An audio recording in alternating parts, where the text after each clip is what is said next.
Hi, everybody. Welcome. I'm Emily Redenbaugh from Bellevue University. Thank you for joining so early. We'll begin at the top of the hour. Oh, I see the numbers rising. I love it. I love it. So on the screen are a few things today for Tuesday takeaways. Ryan wants you to know what he's been reading and our quote of the day and quote of the week. You will understand that a little bit when Ryan gets into his conversation with us today. But the middle section, that's what I want you to tell me. In the chat pod, which you can find on your bottom of your console likely, would you rather be a bronze medalist in the Olympics or hold a Guinness World Records title? Let me know in the chat pod. Would you be a bronze medalist in the Olympics, which hopefully will occur this summer, or hold a Guinness World Records title? Bobby Brown. You by chance are either of those, also let us know. Yeah, if you're both of those, you don't need Tuesday takeaways. Okay, if you're both, you don't need Tuesday takeaways. All right, that's great. I think okay, there's a bronze medalist, but world record is definitely Guinness. Get it? That is the preferred right now. Yeah, I'm with that. Okay. I think what's yours? Bronze medalist. Okay. I feel like mine's bronze medalist. Oh, you know what? I want to play a song. Rachel, I'd hold a record for what? No idea. I have a friend who holds a record for the longest cherry pit spinning. You have that record, Emily? No way. But my friend does. As far as I know, I haven't checked lately. Someone may have surpassed her record, but I think it was accuracy and distance. I feel like so many people are saying Guinness World Records. I feel like I want to know what world record would you want to hold now, okay? So everyone's holding a world record. What's the world record you want to hold? And Dean, can I just hold a Guinness? Dean, I like it. Yeah, you can. Welcome, everyone. Welcome. I'm Emily. This is Ryan. As everyone to join us, we're discussing, would you rather be a bronze medalist in the Olympics or hold a Guinness World Record title? Longest sleeping record. Be obscure, be crazy, be polite. Yeah, bronze medal. I hope that's Stephanie or Sarah or Liz. What's up, FCC? Sarah, yay, Sarah, what's up? I'm so happy you're here. Great, I love it. Bronze medal, world I'm record. missing my clients on there. Oh, Mohammed, what's up, y'all? Love it. This is gonna be fun. This is gonna be awesome. Can you hear that? Pole vault. Okay, pole vault record. Joyce, good point. The longevity of a Guinness World Record versus a bronze medal. That's a good thought process. Jason, I love it. Wow, you guys are good. Couple more minutes as we wait for more people to join us. Oh, Liz, that's what's up. I can't wait to hear you sing, Liz. That's a great one. I can't wait to have you hear me sing. Wonderful. Something obscure. I like it. Mohammed, I think you're going to dig this series. We're going to talk about that today. Ooh, Ruby, oldest living person who runs a marathon. Man, this is such a good one. This is tying into what we're going to talk about so much today, everybody. I love hearing this. This is awesome. Wonderful. Again, everyone, thank you for joining us. Tuesday Takeaways, your weekly inspiration, encouragement, and practical tips in 15 minutes. We won't go over 15 minutes every day. So you can jump in, get empowered with us, and continue on. I love that. All right. Just a quick reminder that today's event is being recorded. Just be mindful of that as we post things in the chat pod. Wonderful. All right, ladies and gentlemen, I am so excited to kick this series off with you. I hope that you'll join us every week that you can. We will be recording the events, but please, it is my pleasure to introduce Ryan Avery. All right, here's what we're going to talk about today. The theme is start for this week, all right? So what we want to look at is a very important difference whenever we're accomplishing a goal or setting a goal. There's a lot of people who want bronze medals and Guinness World Records. So here's one thing to understand. There's a very big difference between starting a goal, setting a goal, and succeeding with a goal. Okay, I know a lot of people who set goals. I know a lot of people who start goals. What I care about is succeeding in them. And when we look at the definition of success, success means the accomplishment of an aim. It doesn't mean 14 aims, it means one. And one of the things that I feel like trips people up the most is they have too many aims, and so they never get anything done. Maybe you have 14 things on your goal list or to-do list, and you get 3 of them done, you go, oh, I still have 11 left, right? So here's what we're going to talk about today. There's 3 levels of success. We've got the setting, we've got starting, and succeeding, all right? So the question about starting that we want to ask ourselves is, what prevents us from starting? That's where we really want to start.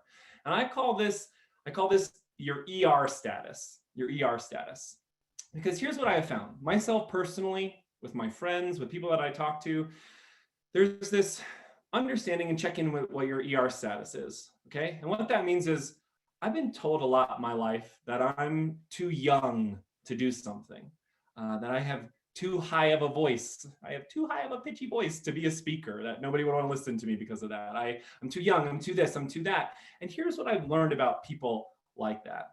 Ultimately, what they're saying is they're telling you what they couldn't do. They're not telling you what you can do. That's a really important aspect, because here's what's important about when we listen to others. It is not about how many people tell us. It's about us believing in us. Okay, it's how many people you believe. It's not how many people you listen to, right? So there's a bunch of people out there who say I can't do something, but it doesn't matter. It's if I believe I can't do something. It's you believe that you can't do something. So this ER status, you got to check it. It's not that you're too young, it's that you're younger. That's why I call it ER status. You add the ER at the end. It's not because you're old, it's because you're older. It's not because you're skinny, it's because you're skinnier. You have this ER status and you got to check that. And you have to understand that there are people out there that will tell you what they couldn't do, period. They love to tell you don't take that risk because they were afraid to take that risk, period. I check with my ER status a lot because I'm not too young, I'm younger, okay? I don't have too high of a pitch voice. My voice is different. It differs than others. Okay, so what's that ER status that's holding you back? And here's what's very important to understand about that. The number one person, period, that prevents us from stopping, preventing us from succeeding at our goals is ourselves. You can say it's somebody else, but it's you believing those people, which ultimately comes down to you. Okay, it's us. So I really want us to think about that. What's one thing we can break in this 52-week series that prevents us from believing that we can't do something or that we can? I mean, a lot of you typed in you want to have a world record. Why can't you? A lot of you say you want to win a bronze record. Why can't you? You can. You have to believe in yourself on that first. So then the second component to this, all right, the second component of what we're doing and what we're talking about is what propels us to succeed, all right? So we know what prevents us from succeeding or starting, what propels us to succeed. Here's what I have found to be true. This is what I do for all of my world records. You can use these for anybody who wants to write a book, anybody who, we've used this for helping people adopt. This is how we created this series with Bellevue University. We use these 5 stages of accomplishment. So I'm going to give you these 5 stages of accomplishment.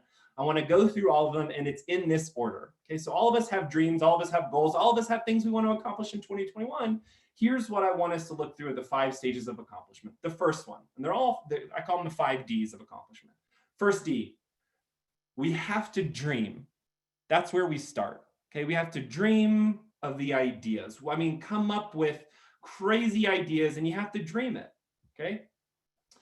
The second very important part of accomplishing anything, the second D, is we have to decide. we have to decide the goal. We have to decide the aim. We have to decide what it is that we're going to do. We all know people who dream, who have a bunch of ideas. I've even said this myself personally, like, oh man, I had that idea. And they did it. Well, because they decided to do something about it and I didn't. Okay. So the second one is decide. Look, I'm going to say this again today. And I'm going to say it multiple times today because it's a message of what I want to share with you. And please let this sink in, write this one down, understand this, because this differentiates dreamers versus deciders. And it's this: because you haven't doesn't mean you can't.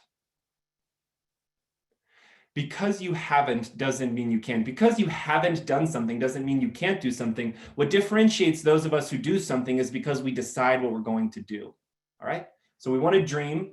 And then what we want to do is decide, but what's another level? Okay, the third stage of accomplishment is we have to design the plan. Okay, we have to design what that's going to look like. What is that going to take? What is it going to be for what I need? What resources do I need or want? What people do I want on my team? I've got to design that plan. All right, so you have to design it to move forward. The fourth thing that we have to do, and this is where it trips up a lot of people, is we have to develop the skills. Or we have to develop the relationships. We have to develop those things in order for us to accomplish that goal, right? And then the fifth D, and this one is the key to all success. You can set goals, you can start goals. Here's the one about succeeding at goals. The fifth D is you have to deliver. You have to deliver. And I've seen multiple people, a big goal a lot of people have is writing a book. I've seen all stages of people writing a book. They dream about writing a book. They say they're going to write a book. They start writing a book. They learn the skills to develop a book, but they never publish their book.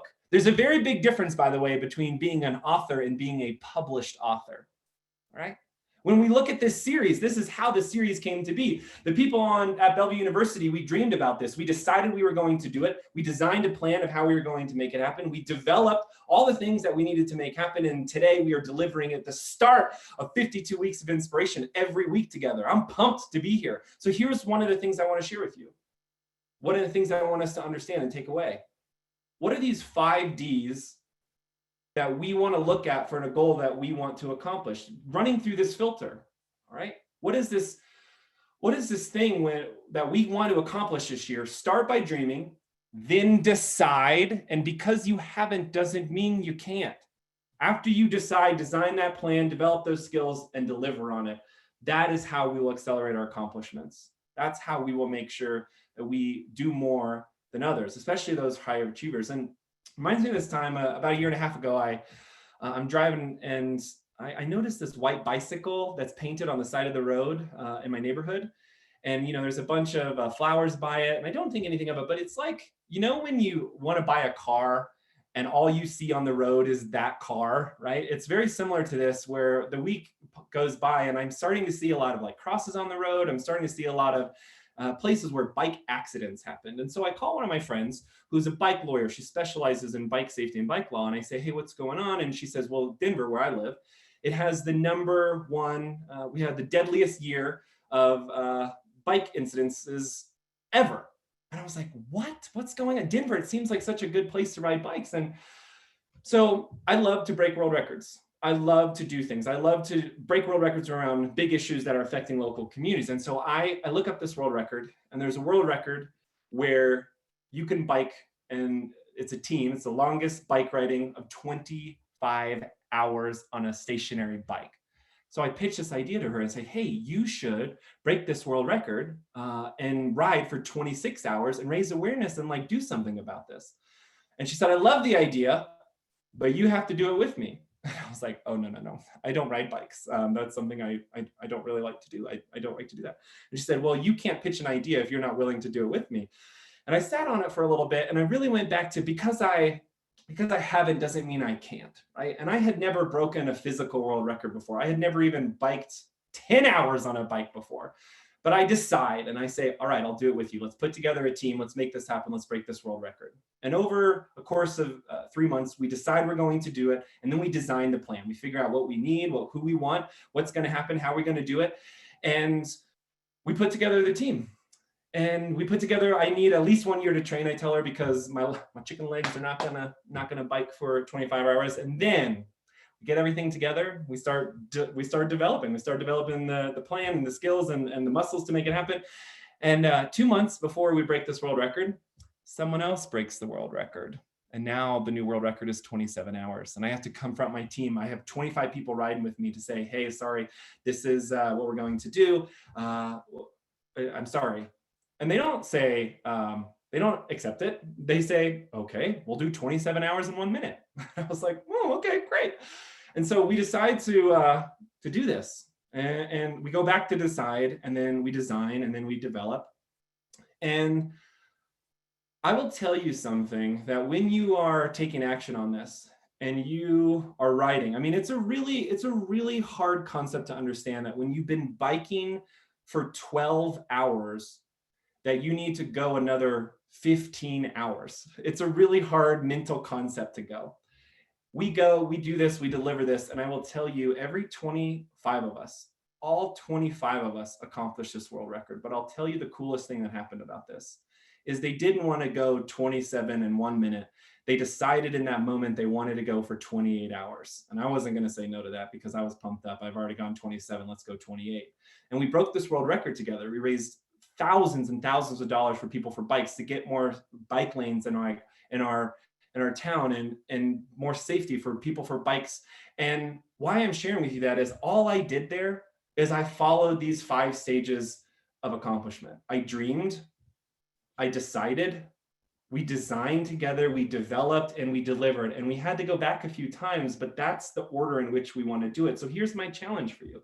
I want you to go, and I want you to see how you can run through these 5 different Ds every single goal that you have. So let's recap from today. Okay, we got to spend 12 minutes together. Are you setting goals? Are you starting goals? Or are you succeeding at one? In order to succeed, it's an accomplishment of an aim. To do that, we want to know what's preventing us, and what's preventing us is ourselves. All right. So what's that ER status of you? Are you saying you're too young? Are you saying you're too old? Are you saying you're too fat or too skinny or too what? Stop that. Okay. It's us. It doesn't matter how many people tell us, it's how many people we believe. Then we want to pick that goal, and we want to go through the 5 Ds. We want to dream. We want to decide, design, develop, and deliver. When we do that, we will have one of our best years yet. I am so excited about this series with Bellevue University, y'all. Every week we get to spend time together. And here is the thing that I'll remind you every single day. Every single time we're together, until I see you next Tuesday, which I've got another awesome one scheduled already for next week. Here's what I'll remind you. Don't live a life, live the life. Ryan, thank you so much. Everyone, I appreciate your time today. Again, join us next week, Tuesday. The month of February, our theme is Uncover. And some of the things we'll cover in the Uncover month: bad habits, your purpose, and what's holding us back. We will see you next Tuesday, 11 o'clock Central for Tuesday Takeaways. Have a wonderful day, everyone. Yeah.